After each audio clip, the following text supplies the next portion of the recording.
Hello guys welcome back to my another blog. तो मैं आज के साथ कुछ नया चीज़ें शेयर करूँगा।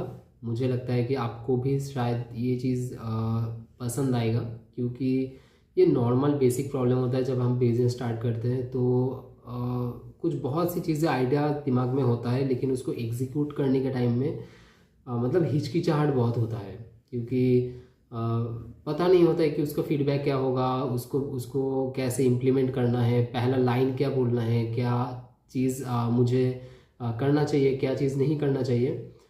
तो आज कुछ चीज़ें मैंने फेस किया।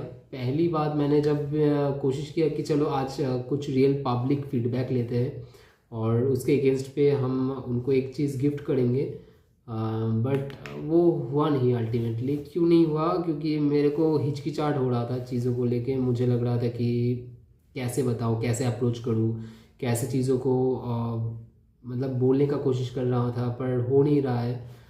तो ये सब चीज़ हुआ है आज। मैंने पूरा दिन वही प्लान किया बट नहीं हुआ। बट अदरवाइज़ दूसरी तरफ मैंने जो दुकान के साथ जो टाई अप का जो प्रोसेस चल रहा था, तो ऑलमोस्ट अच्छा ही जा रहा है। वो उस जगह पे अच्छा जा रहा है, लेकिन वो दूसरे सेक्टर में थोड़ा सा मतलब हिचकिचाहट हो रहा है, इधर उधर हो रहा है। क्योंकि पब्लिक डायरेक्ट ओपिनियन कैसा होगा, मतलब कैसे उसको बताए, कैसे उसको कैप्चर करे, कैसे उसको वीडियो में लाए, या फिर उसको अप्रोच कैसे करे। वो उस चीज़ों में थोड़ा बहुत मतलब फीलिंग गुड फैक्टर का एक सीन आ जाता है। बट ठीक है, धीरे धीरे होता है। मैं कल कोशिश करूँगा कि रियल फीडबैक आपके सामने लाने की, ताकि आपको भी कुछ चीज़ों को बारे में समझ में आए, मेरा प्रोडक्ट के बारे में समझ में आए, और ये आइडिया लगे कि ये कैसा है नहीं है।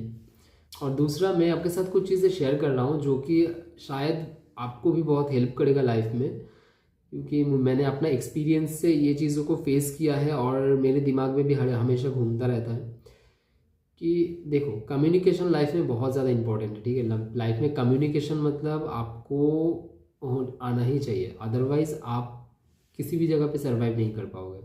आप सेल्स लाइन में चले जाओ, आप अपना जॉब, कोई भी जॉब नया ढूंढ लो, उसके बाद आप अगर गवर्नमेंट जॉब में मिल जाए, उसके बाद भी आपको कम्युनिकेशंस आना चाहिए, डिप्लोमेटिकली बात करना आना चाहिए, ताकि वो सिचुएशन आप हैंडल कर पाओ। एटलीस्ट बेसिक लेवल पे सिचुएशंस को हैंडल करना, या फिर अपना पर्सनल लाइफ में भी सिचुएशन को हैंडल करने के लिए कम्युनिकेशन तो आना ही चाहिए। और दूसरी तरफ है कि उनका इंटेंशंस, किसी के साथ आप बात कर रहे हो तो उनका इंटेंशंस को आप कैसे समझोगे। आप कोई भी चीज़ बोल रहे हो तो उसके बाद जो रिप्लाई आएगा, और उसके रिप्लाई का मतलब क्या है, उस रिप्लाई को कैसे आपको लेना है।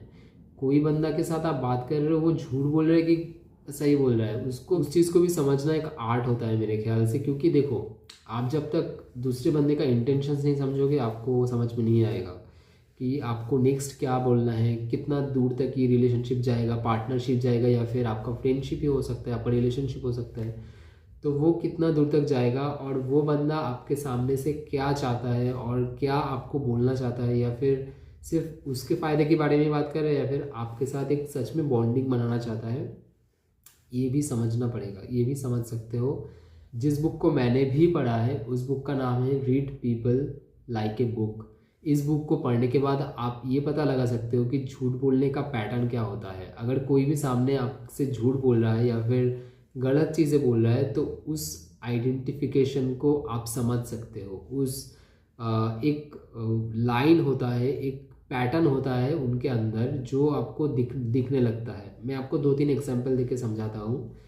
पहला पैटर्न क्या होता है, उनका बिहेवियर चेंज हो जाना। दूसरा पैटर्न होता है उसको एक्सप्लेनेशन ज़्यादा करना, मतलब एग्जैरेटेड एक्सप्लेनेशन जिसको बोलते हैं, बहुत ज़्यादा एक्सप्लेनेशन कर देता है उस दौरान। तीसरा पैटर्न होता है उनका बिहेवियरल चेंज आना। चौथा पैटर्न होता है उनका फेस के अंदर रिफ्लेक्शन होना। पांचवा पैटर्न होता है उसके एक्टिविटीज़ के अंदर। ये सब चीज़ आप समझ सकते हो इस बुक को पढ़ के, और बहुत अच्छा बुक है, आपको लाइफ लॉन्ग गाइड करेगा, आपका लाइफ लॉन्ग साथ देगा। क्योंकि नॉलेज कभी भी कम नहीं होता है, बांटने से बढ़ता ही है। तो पढ़ के देखो, और किसी को सजेस्ट करना है तो फिर सजेस्ट भी कर सकते हो। कोई कॉर्पोरेट प्रॉब्लम हो सकते है, कोई पर्सनल प्रॉब्लम हो सकते है, ये सब चीज़ों को समझने भी ये बहुत ज़्यादा हेल्प करेगा। तो थैंक यू सो मच। आज का वीडियो इतना ही था। कल मैं कोशिश करूँगा कि आपको रियल फीडबैक का वीडियोस देने के लिए, और मिलते हैं नेक्स्ट वीडियो में। चलो तब तक के लिए good night, thank you so much, keep going and stay healthy, stay safe.